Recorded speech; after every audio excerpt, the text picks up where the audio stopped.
Okay, our function didn't work out the way I expected it to, so I'm changing it just a little. It was x squared times I plus xy times j. I just made that xy squared times j. Okay, so now the f delta s is what?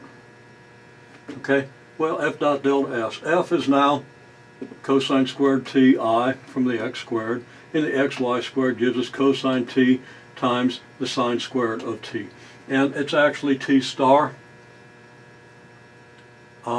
because on a specific interval. Okay.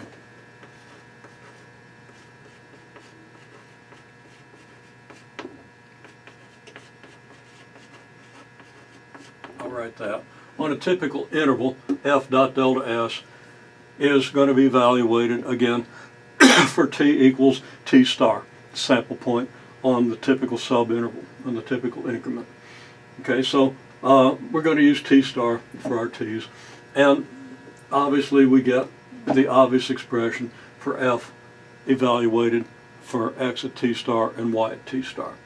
And our unit tangent vector, well, we still have the same circle, so our r of t function, our curve is defined by the same function, so that's going to be the same as before, negative sine t star times I plus cosine of t star times j, and then we multiply that by delta s. There's a yellow circle around the delta s for a reason that isn't important right now. Okay, so we do the dot product and we get this expression times delta s. I didn't have room to write it there, I didn't leave myself enough room.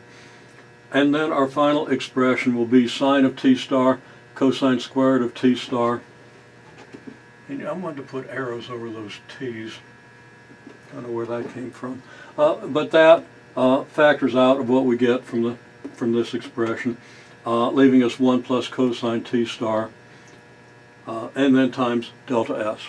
So here's our f dot delta s on a typical interval, where delta s is the distance we move along the curve on that interval. Okay. So our sum of the f dot delta s, should have a dot there, so sum of our f dot delta s's in our typical interval go what? From t naught equals 0 to tn equals 2 pi in the ith interval.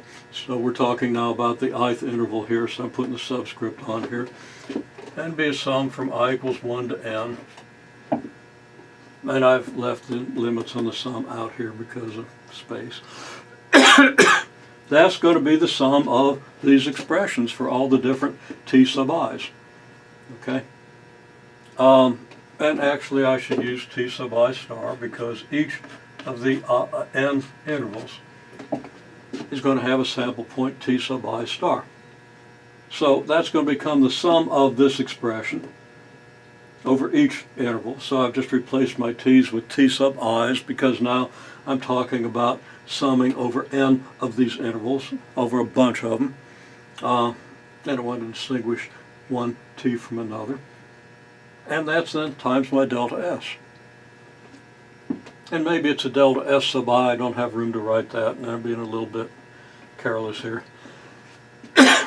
But that's going to approach in the manner to which you should be accustomed, the way you should understand. It's going to approach an integral from t equals 0 to 2 pi. Why from 0 to 2 pi? Because we partitioned the interval from 0 to 2 pi.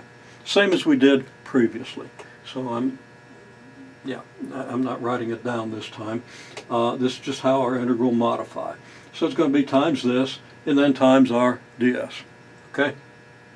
Now, ds is our distance increment along the curve.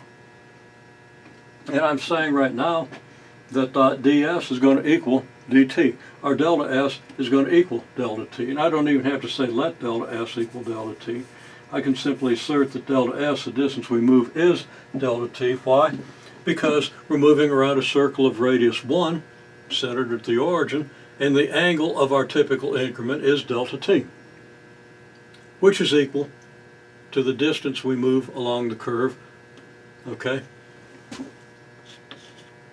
Delta S equals delta t because delta S is the distance along the arc, where delta t is the angle of that arc. Okay? And for a circle of radius 1, the radius is 1, and the arc distance therefore equals the angle by the definition of the radian, radian being the angle for which the arc distance equals the radius. Okay? If the angle is delta t, and from that it follows that the arc distance is equal to the radius times the angle on a circle of whatever radius. Okay, so radius 1, arc distance equal to the angle. So delta S equals delta t. This is a special case for this particular curve. It's the unit circle. For anything else, you don't expect that delta S is going to equal delta t, so don't make that happen. We'll see what happens here in a minute when that's not the case. In any case, whatever delta S is, we got to figure out how delta S is related to delta t and accommodate that. In this case, it's equal to delta t, so that we can write the integral like this, and then we just have to do the integration. And it's not a difficult integral. It's just going to be a simple polynomial function, because we're going to do u substitution. We're almost certainly going to let u equal cosine t, and then du is going to equal sine t dt. So we've got our du right there, so we just have a u squared times 1 plus u, which is a u squared plus u cubed. You can easily evaluate that. Okay, that's how our integral would modify over the unit circle. Now, this integral isn't going to give us 0. You can evaluate it if you wish and verify that. Now, next we're going to say, well, what if we don't have the unit circle? What if we have an ellipse? And I elongated this ellipse in the wrong direction, but you still get the idea. What if we have an ellipse? Or it could be any other curve. It could be a hyperbola, it could be a parabola, but we'd have to somehow find a way to close that curve if we wanted to do an integral around a closed curve. So we'd have to have two functions. Anyhow, I'm just mumbling here. So the question now is, what if the curve, instead of xi plus yj, is 2xi plus 3yj?